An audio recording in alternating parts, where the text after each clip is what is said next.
In this video, I'm gonna be walking through how to know what type of Apple Watch you have or how to check your Apple Watch model.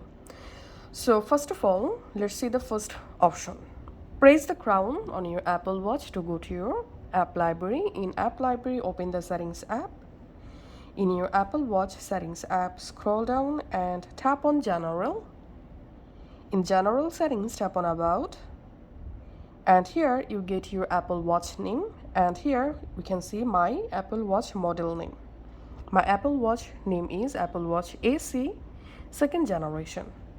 So this was the first way to check our Apple Watch model. And now let's see the second way. Now go to your iPhone and just open the Watch app. In Watch app, select My Watch and tap on General. Tap on About. Also, here you find your Apple Watch model name.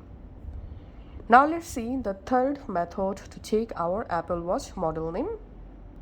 All you have to need, find your Apple Watch box and just go to your watch backside, and here you'll find your Apple Watch name and your Apple Watch model name.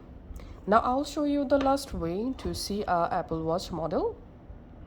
All you have to need, hold your Apple Watch and go to your Apple Watch backside, and here you find your Apple Watch name and your Apple Watch model name. So here you can see my model name is SE 44mm aluminum case. So that's how you can actually see our Apple Watch model name.